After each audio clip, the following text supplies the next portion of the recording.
வணக்கம் மாணவ மாணவிகளே. காப்போத்தா சாதாரணதர மாணவர்களுக்கான இந்த வரலாறு வகுப்புல இன்னைக்கு நாங்கள் எம்சிக்யூ வினாத்தாள் பார்த்தனாங்கள். அதில் ஒரு பேப்பர் ஒன்று நான் அடுத்த வீடியோவில் செய்ய இருக்கிறேன். ஆனால் இன்றைக்கு நாங்கள் இந்த பகுதி 2 வினாத்தாள் செய்யும்படி கமெண்ட்ஸ்ல கூடுதலாக போடப்பட்டிருக்கிறது. ஆனபடியால் இன்றைக்கு நான் இந்த எம்சிக்யூ வினாத்தாள் இந்த தொடர்ச்சியை நிறுத்தி பகுதி 2 வினாத்தாள் உங்களுக்கு தெரியும். பகுதி 2லையும் ரெண்டு விதமாக அதுல கேள்வி கேட்கப்படுகிறது. அது ஒன்று கட்டாய வினா பகுதி என்ற ஒன்று, இலங்கப்படம் உலகப்படம், மற்றது 2 உருவ படங்கள் தந்து அதுல 4 வினாக்கள், பிறகு இடவழி நிரப்புறதெல்லாம் வருது. அப்ப அந்த வினாக்கள் விட்டு அதுல பகுதி 2 பகுதி 3 என்று சொல்லி ஒரு வினா பகுதி வருகிறது. பகுதி 2 வினாத்தாள்ல திரும்ப படவேல தவிர்ந்த பகுதி 2 பகுதி 3 வினாத்தாள்கள். அப்ப அதுல நாங்கள் அந்த பகுதி 2 6 வினாக்கள் போடப்படும். நீங்கள் 4 வினாக்களுக்கு விடை எழுத வேணும். அதே போல பகுதி 3 வினாத்தாளை நாங்கள் எடுத்தோம்னு சொன்னா அதுல 2 வினாக்கள் போடுவார்கள். ஆனா ஒரு வினா மட்டும்தான் நீங்கள் எழுத வேண்டும். அப்ப மொத்தம் நீங்கள் பரீட்சைக்கு 5 வினாக்கள் எழுதி கொள்வீர்கள். அதாவது பகுதி 2ல 4 வினா எழுத வேணும், பகுதி 3ல ஒரு வினா எடுத்த 5, அதே நேரம் கட்டாய வினா 1 6. அப்ப கட்டாய வினாக்கள் அது நான் எல்லாம் செய்து போட்டேன். இலங்கப்படம் உலகப்படம், மற்றது அந்த தரப்படுற படங்களுக்கான விளக்கங்கள் அதுகள் நான் ஏற்கனவே சிலதுகள் போட்டிருக்கிறேன். நேரம் இருந்தால் அதுவும் மேலோட்டமா பார்க்கலாம். அப்ப இப்ப நாங்கள் இந்த பகுதி 2 வினாத்தாள்ல வார பகுதி 3க்கு தொடர்பான எதிர்பார்க்கை அலகுகளை தான் நாங்க பார்க்க போறோம். பகுதி 3 இப்ப எல்லாவற்றையும் ஒரே நாள்ல செய்ய முடியாது. அப்ப நான் பிரித்து பகுதி 3ல எப்படியான வினாக்களை நாங்க எதிர்பார்க்கலாம், அல்லது எப்படியான எந்த எதிர்பார்க்கை அலகும் அதுல எப்படி வினாக்கள் வரலாம்ன்றதை நான் இன்றைக்கு இந்த வகுப்புல நான் செய்ய இருக்கிறேன். நீங்கள் இந்த சேனலுக்கு புதிதென்று சொன்னால் லைக் பண்ணி ஷேர் பண்ணி மறக்காம சப்ஸ்கிரைப் பண்ணுங்கள். வாங்கோ இன்றைய வீடியோக்குள்ள போவோம். அப்ப இதுல பகுதி 3 வினாத்தாள், அதுல எதிர்பார்க்கை அலகுகளும் வினாவிடைகளும் என்று போட்டிருக்கேன். அப்ப இதுல நான் இப்ப எடுத்தோம்னு சொன்னா இந்த வினாத்தாள்ல பகுதி 3ல வரும் எதிர்பார்க்கை பாட அலகுகள். அப்ப இது நான் ஒரு 10 வருட வினாத்தாளை வைத்துத்தான் இந்த அலகுகளை நான் தெரிவு செய்திருக்கிறேன். அதாவது 10 வருட வினாத்தாளை இப்ப நான் எதேச்சியாக இந்த அலகுகளை தெரிவு செய்யல. அதாவது கடந்த ஆண்டு நடைபெற்ற சாதாரண பரீட்சையில வந்த வினாத்தாள் உட்பட 10 வருட வினாத்தாள்களை வைத்து அவர்கள் அந்த 10 வருடத்திலேயும் எடுத்த வினாக்கள் இந்த பகுதி 3க்கு தெரிவு செய்த பாட அலகுகள் இவ்வளவுதான். மறுமலர்ச்சி தரம் 10லிருந்து தெரிவு செய்திருக்கிறார்கள். கைத்தொழில் புரட்சி தரம் 11லிருந்து வந்திருக்கு அந்த பகுதி 3ல போடப்பட்ட வினாக்கள். உலகில் ஏற்பட்ட புரட்சிகள் தரம் 11ல இருந்து வந்திருக்கிறது. அதே போல உலக மகா யுத்தங்கள் தரம் 11ல இருந்து எடுத்திருக்கிறார்கள். அப்ப இதுல மொத்தம் 4 பாட அலகுகளை மட்டும் வைத்துத்தான் இந்த 10 வருட வினாத்தாள்ல இந்த பாட அலகுகள் தெரிவு செய்யப்பட்டிருக்கிறது. அப்ப நான் அந்த பாட அலகுகள் தான் இந்த 4 பாட அலகிலேயும் தான் இப்ப உங்களுக்கு இது எதிர்பார்க்கை அலகுகள். ஆனா இந்த 10 வருட வினாத்தாள்ல இந்த 4 அலகு தான் வந்திருக்கு. அப்ப இதுலதான் இப்ப இந்த வருடம் நடக்க போற பரீட்சையிலையும் பகுதி 3ல இந்த வினாக்கள் எடுக்கப்படலாம் என்ற ஒரு எதிர்பார்க்கை. அப்ப இது கடந்த வருடம் நடந்த பரீட்சையில மறுமலர்ச்சியில வந்திருக்குது வினா. அப்ப ஆகவே எங்களுக்கு தெரியும் இந்த மறுமலர்ச்சியிலும் உலக யுத்தத்திலையும் பகுதி 3ல கடந்த வருடம் நடந்த வினாத்தாள்ல கேட்கப்பட்டிருக்கின்றது. அப்ப நாங்கள் இப்ப இந்த வருடம் மறுமலர்ச்சி நீங்கள் எல்லாவற்றையும் படியுங்கோ. ஆனா மறுமலர்ச்சி என்ற சொல்றதை விட இந்த முறை நாங்கள் இந்த பகுதி 3 வினாத்தாள்ல இந்த கைத்தொழில் புரட்சி கேட்கப்படலாம். பகுதி 3 வினாத்தாள்ல கைத்தொழில் புரட்சி, ஏனென்றால் இது இப்ப கடந்த 2 வருடங்களாக வரவில்லை வினாத்தாள்ல ஆய்வு செய்து பார்த்தால். அப்ப கைத்தொழில் புரட்சியில வரலாம் என்ற ஒரு எதிர்பார்க்கை. அப்ப நீங்கள் பகுதி 3ல ஒரு வினாதான் எடுக்க போறீங்க. அப்ப அது சிலவுகளை கைத்தொழில் புரட்சியாக வந்தால் நீங்க இலகுவா விடை எழுதலாம். அல்லது உலகில் ஏற்பட்ட புரட்சிகள்ல ஏதாவது ஒன்றுல அந்த வினாக்கள் கேட்கப்படலாம். ஏன்னு சொன்னா 10 வருடத்துக்கே இந்த 4 அலகுதான் வருது. அப்ப இந்த வரப்போற பரீட்சையிலையும் உலகில் ஏற்பட்ட புரட்சிகள் அது தெரியும். அமெரிக்க சுதந்திர போர், பிரான்சிய புரட்சி, ரஷ்ய புரட்சி, 3 புரட்சியையும் உள்ளடக்கியதாகவும் ஒரு வினாத்தாளை தயாரிக்கிறார்கள். 3 புரட்சிகளையும் உள்ளடக்கியதாக. சில வேளைகளில் பிரான்சிய புரட்சியையும் ரஷ்ய புரட்சியையும் வைத்து வினாக்களை தயாரிக்கிறேன். அப்ப ஆகவே அந்த உலகில் ஏற்பட்ட புரட்சிகளும் இந்த பகுதி 3ல பாட அலகுக்கு எடுக்கப்படுகிறது. அதே போல உலக மகா யுத்தம், இது கடந்த வருடமும் கடைசியா நடந்த பரீட்சையில மறுமலர்ச்சியும் உலக மகா யுத்தமும் தான் வந்திருக்கிறது. அப்ப இதுல 2 கேள்வி கொடுக்கப்பட்டு ஏதாவது ஒன்றுதான் விடை எழுதுறது. அப்ப இதுல நான் 4 அலகுகள் போட்டிருக்கேன். ஆனா நீங்கள் இந்த பகுதி 3ல ஒரு அலகத்தான் தெரிவு செய்ய போறீர்கள். அப்ப அதுல மறுமலர்ச்சி சென்ற வருடம் வந்த படியால இந்த முறை அதை நான் பெருசா எதிர்பார்க்கல. ஆனா கைத்தொழில் புரட்சி எதிர்பார்க்கலாம். அதே போல இந்த கைத்தொழில் புரட்சி, உலகில் ஏற்பட்ட புரட்சிகள், மற்றது உலக மகா யுத்தங்கள். அப்ப இதுக்குள்ள இந்த 3 அலகுக்குள்ள இந்த எதிர்பார்க்க அலகு வரலாம். அப்ப அதை வச்சு வினாக்கள் கேட்கலாம். அப்ப இதுலயும் 3 அலகும் வராது, இதுக்குள்ள ஏதாவது 2. இப்ப கைத்தொழில் புரட்சியை தந்து உலகில் ஏற்பட்ட புரட்சியை வச்சு பகுதி 3 ஒரு கேள்வியை தயாரிப்பினர், அல்லது கைத்தொழில் புரட்சியை தந்து உலக மகா யுத்தங்களையும் வச்சு கேள்வி கேட்கலாம். ஆனா அநேகமாக பகுதி 3 வினாத்தால உலக மகா யுத்தத்திலையும் அடிக்கடி கேள்விகள் ஒவ்வொரு வருடமும் கேட்கப்படுகின்றது. அப்ப ஆனவடியால அந்த உலக மகா யுத்தம்னு சொன்னா அதுக்கு முதலாம் உலக மகா யுத்தம், 2ஆம் உலக மகா யுத்தம் ரெண்டையும் கலந்துதான் இந்த வினாக்களை எடுத்துக் கொள்கிறார்கள். அப்ப நீங்கள் இந்த வருடம் மறுமலர்ச்சி என்றதை விட இந்த 3 அலகுகளை நீங்க தெளிவாக படித்துக் கொள்வீர்களா இருந்தால் இந்த பகுதி 3ல ஒரு வினாதான் எழுத போறீங்க. அப்ப அது இந்த 3கையும் நாங்கள் எதிர்பார்க்கலாம். அப்ப நான் அந்த வகையில இன்றைக்கு நான் இந்த கைத்தொழில் புரட்சி தொடர்பாக இந்த கடந்த வருட வினாத்தாள்கள்ல எப்படி வினாக்கள் எடுக்கப்பட்டிருக்கிறது. அவ ஒரு எதிர்பார்க்க அலகொண்ட தெரிவு செய்திருக்கேன் கைத்தொழில் புரட்சி பகுதி 3க்கு. அதுல இப்படி எல்லாம் வினாக்கள் கேட்கப்படலாம் என்ற 2 வருட பாஸ் பேப்பரை நான் இதுக்கு உதாரணமாக தெரிவு செய்திருக்கிறேன் உங்களுக்கு வினா விடைகளோட.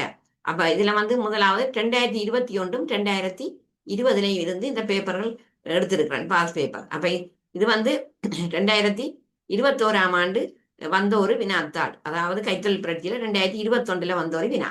அதே போல இதுல அடுத்த வினா 2020 வந்த ஒரு வினா. அப்ப இது ஒரு இந்த பாஸ் பேப்பர்ல வந்த வினா தான். ஏன்னு சொன்னா பாஸ் பேப்பர்ல வர வினாக்கெல்லாம் அடிக்கடி திரும்ப திரும்ப வர்ற படிக்கால கைத்தொழில் புரட்சியில இப்படி வரலாம்னு சொல்லி இதோட எதிர்பார்க்க. அப்ப இதுதான் பெர்மண்ட் இல்ல, இப்படி கைத்தொழில் புரட்சி சம்பந்தமாக வினாக்கள் கேட்கப்படலாம்.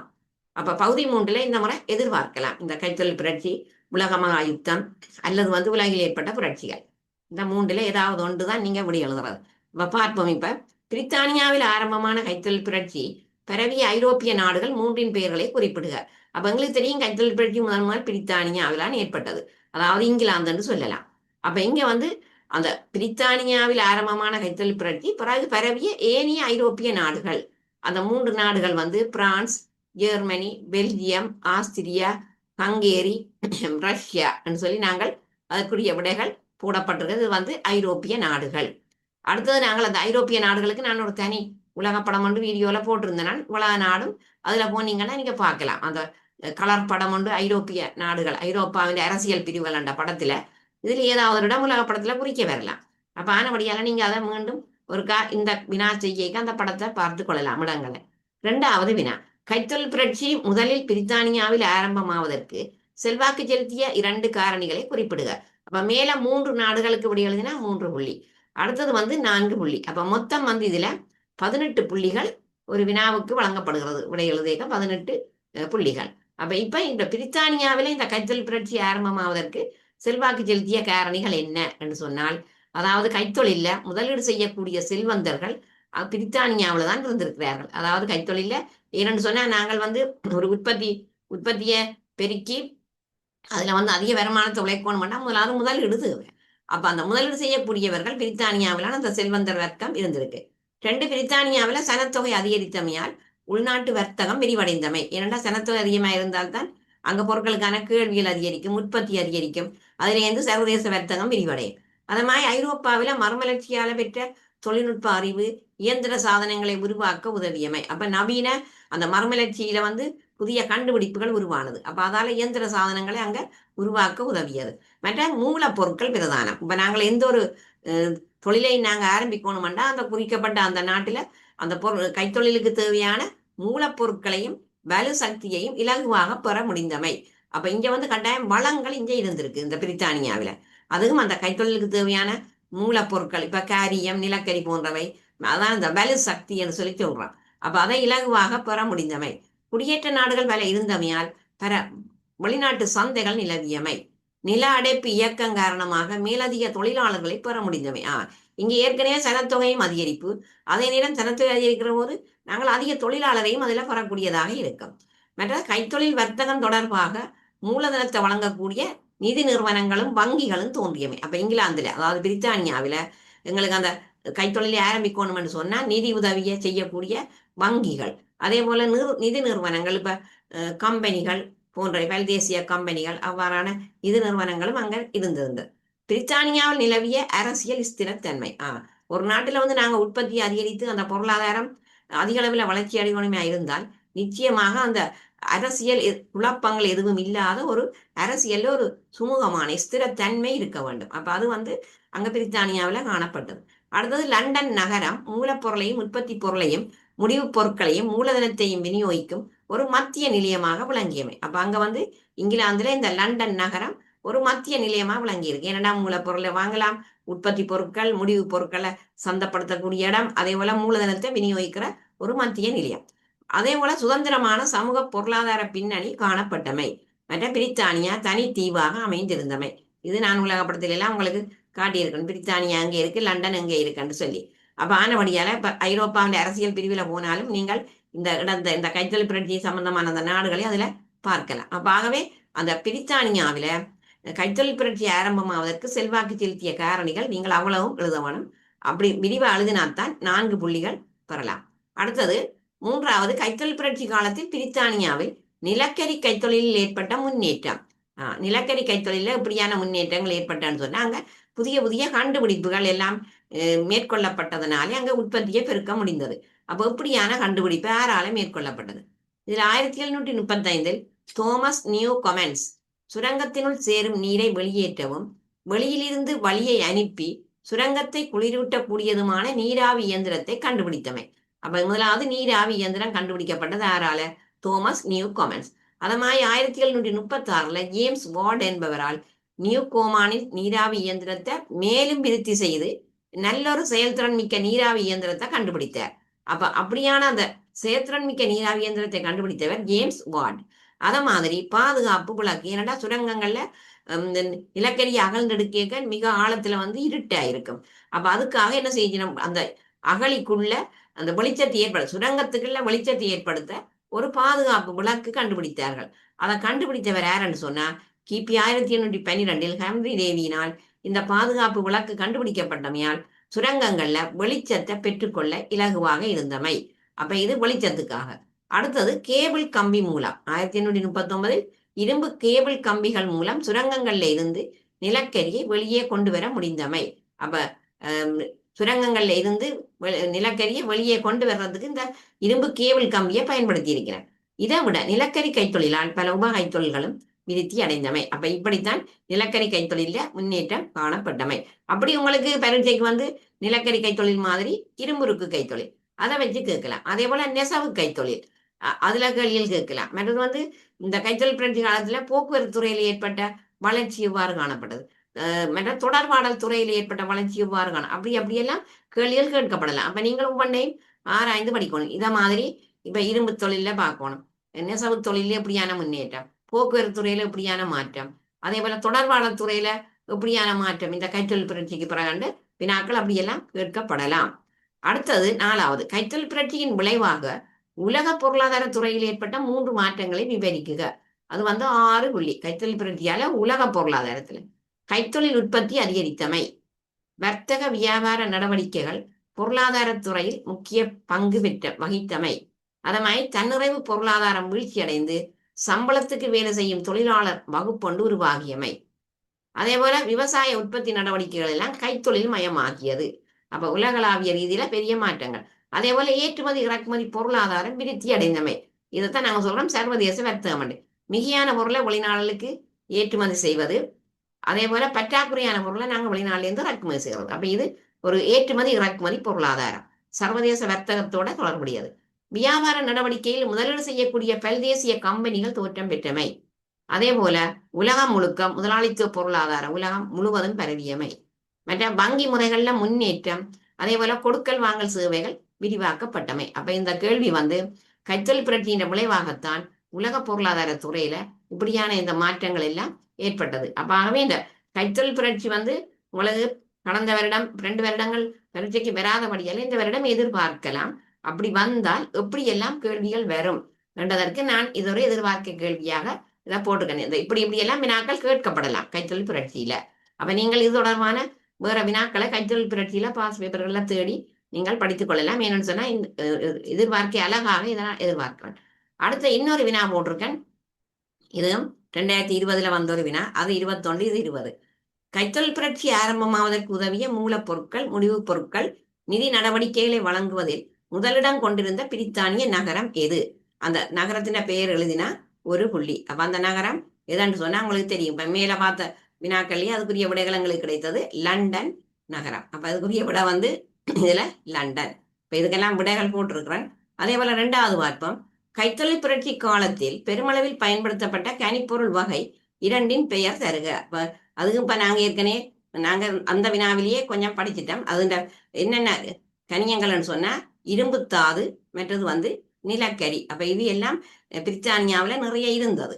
அப்ப அதனாலதான் கைத்தொழில் புரட்சி ஏற்படுது. அப்ப பயன்படுத்தப்பட்ட கனிப்பொருட்கள் நிலக்கரி, இரும்புத்தாது 2 புள்ளி. இப்ப நீங்க ஒரு வினாவை நீங்க முழுமையா படிச்சு கொண்டு போயிருக்க பிறகு அதோட தொடர்புடைய வினாக்கள்லாம் கூடுதலாக வரும். அதுக்கேற்ற மாதிரி அந்த கேள்வியின் அமைப்பு தான் மாறுபடுமே ஒழிய விடைகள் எல்லாம் ஒன்றுதான்.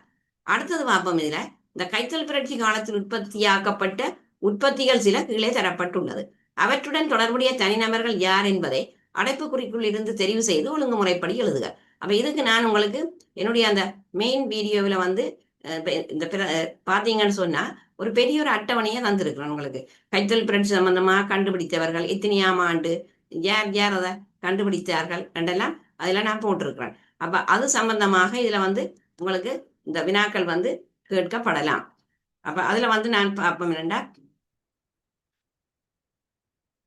இதுல வந்து முதலாவது ஏ என்று கேட்டிருக்கிறேன். ஏ வந்து புகையிரத இன்ஜின், ஏபிசி என்று கேட்டிருக்கிறேன். அதாவது வந்து நாங்கள் பார்த்தோம்னு சொன்ன இந்த வினாவை இதுல வந்து ஏபிசி என்று 3 கண்டுபிடிப்புகள் தந்திருக்கிறேன். புதிய உற்பத்திகள், அதை கண்டுபிடித்தவருடைய பெயர். இப்ப ஏபிசிடிஎன். அப்ப இதுக்குரிய அட்டவணையை நீங்க எடுத்தீங்கன்னு சொன்னா இதுல 4 தான் போட்டிருக்கேன். பரீட்சைக்கு இதுதான் பெருமண்டு இல்லை. இது வந்து ஒரு எதிர்பார்க்கை. மற்றபடி இது தொடர்பான ஏனைய உற்பத்திகள், புதிய உற்பத்திகளை தந்துட்டு அதை கண்டுபிடித்தவருடைய பெயர்களை கேட்கலாம். இப்ப என்னன்னா இந்த மாதிரி அந்த கற்றல் படுத்தியில வரலாமட்டு எதிர்பார்க்கிற படிக்கால. அப்ப இதுல நாங்கள் பார்த்தோம்னு சொன்னால் புகையிரத என்ஜினை கண்டுபிடித்தவர் யார், வானொலியை கண்டுபிடித்தவர் யார், மோட்டார் வாகனத்தை கண்டுபிடித்தவர் யார். அப்ப நாங்கள் இதுல புகையிரத என்ஜினை கண்டுபிடித்தவர் வந்து ஏ ஜோர்ஜ் ஸ்டீவென்சன். அதே போல பி வானொலியை கண்டுபிடித்தவர் குக்லி மார்க்கோனி. அதே போல சி மோட்டார் வாகனம், அதை கண்டுபிடித்தவர் டெம்லர். அதே போல டி ஆகாய விமானம், அதை கண்டுபிடித்தவர் வந்து ரைட் சகோதரர்கள். அப்ப இப்படி ஏனைய கண்டுபிடிப்புகளையும் நீங்க அந்த உற்பத்திகளையும் கண்டுபிடிப்புகளையும் படித்து வைத்திருந்தா இப்படி ஒரு வினா கட்டமைப்புல வினா வந்தா உடனே நீங்கள் அதற்கு விடை எழுதலாம். இப்ப 4 விடை கொண்ட MCQவிலையும் இப்படி கேட்கப்படலாம்.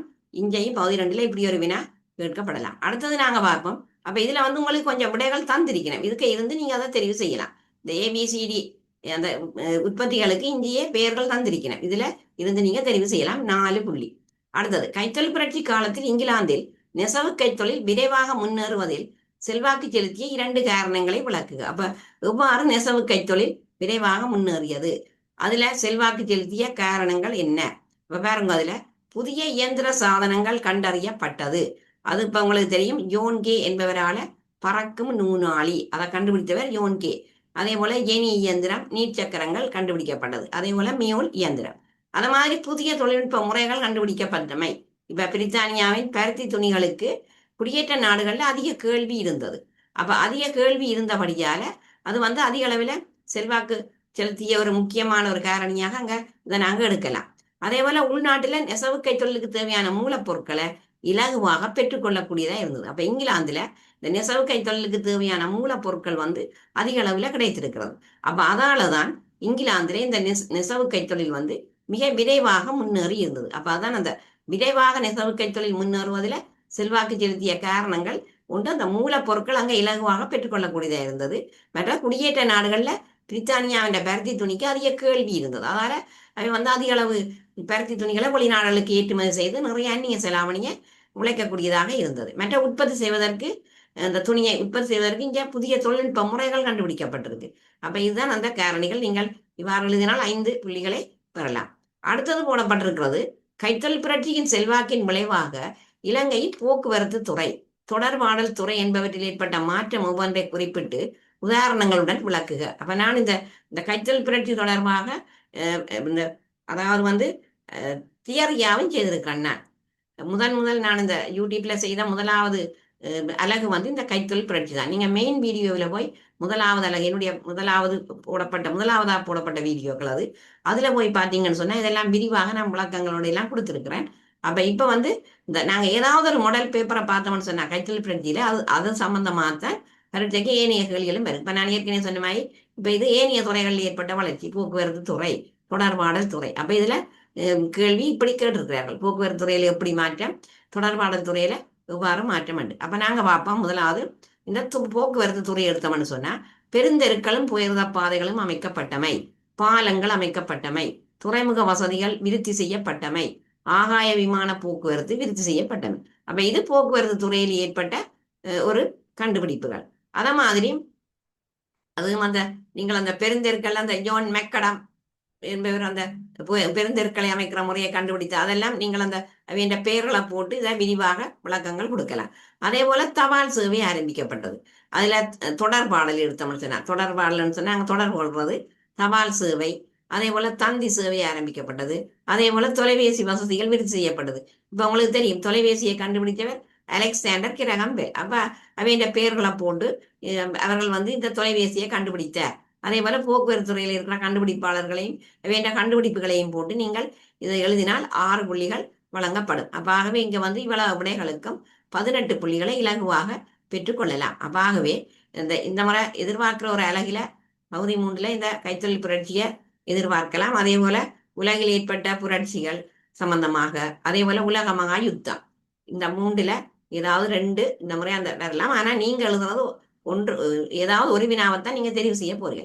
அப்ப நீங்க உங்களுக்கு பரீட்சை தயாராகிறது கைத்தொழில் புரட்சி சம்பந்தமான வினாக்கள் பாஸ் பேப்பர்ல பார்க்கலாம்.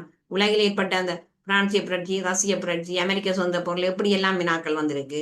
அதே போல உலக மகா யுத்தம் எல்லாம் நான் அந்த யூடியூப் ஷோர்ட்ஸ்ல எல்லாம் போட்டிருக்கேன். உலக மகா யுத்தத்துல பாஸ் பேப்பர்ல இருந்து கேள்விகள். அப்ப அதுகளை நீங்கள் கொஞ்சம் அந்த உலக மகா யுத்தங்கள் சம்பந்தமா பார்க்கலி அதுல பார்க்கலாம்.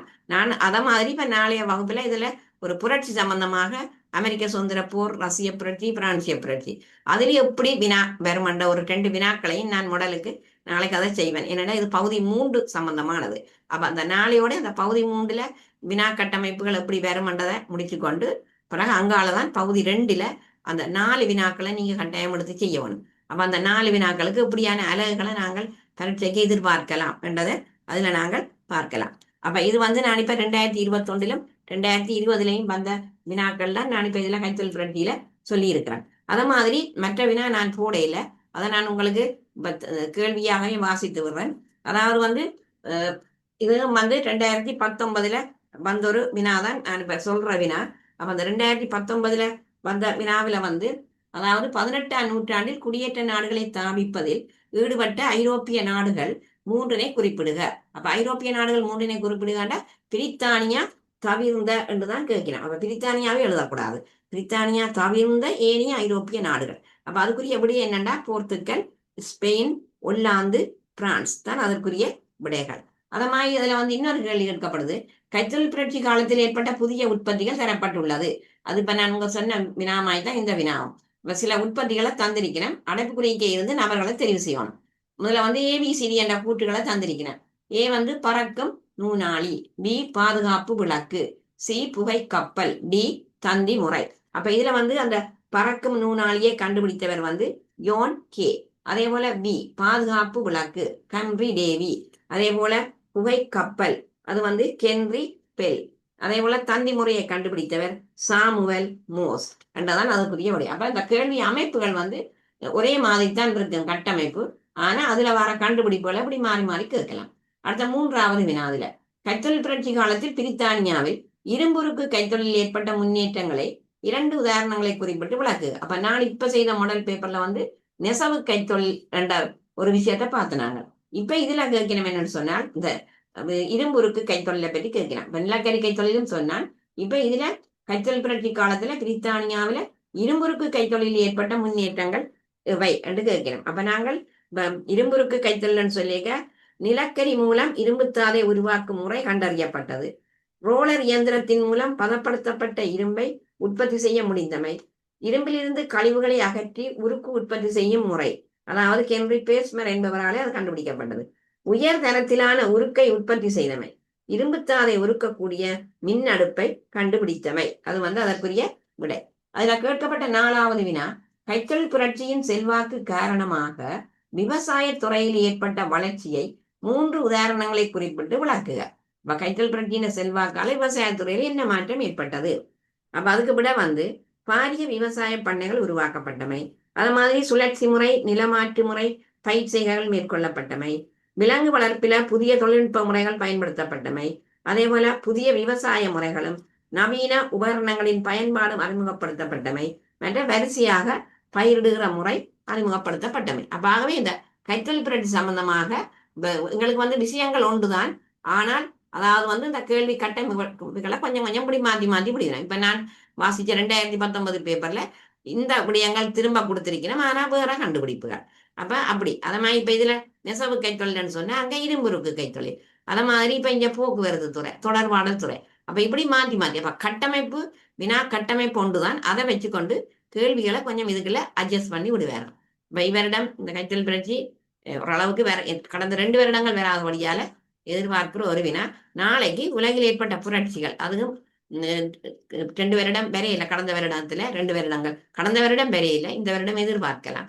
அப்ப அதுல நான் அந்த ரஷ்ய புரட்சி, பிரான்சிய புரட்சி சம்பந்தமா ஒரு 2 வருட வினாத்தாளை வைத்து எப்படி வினா வரலாம் என்றா எல்லாம் எதிர்பார்க்க அழகுதான். அப்ப உங்களுக்கு அந்த பகுதி 3ல வினா எடுக்கிற பிரச்சனை இனி முடிஞ்சது. ஏதாவது ஒரு வினாவைத்தான் நீங்கள் எடுக்க போறீங்கள். இப்ப மறுமலர்ச்சி கடந்த வருடம் வந்தபடியால இந்த முறை அதை எதிர்பார்க்க இயலாது. அப்ப கைத்தொழில் புரட்சி, உலக மகாயுத்தம், உலகில் ஏற்பட்ட புரட்சிகள், இந்த 3 அலகையும் வடிவாக படித்தால் நீங்க பகுதி 1ல ஒரு வினாவுக்கு முழுமையாக விடை எழுதி கொள்ளக்கூடியதாக இருக்கும்.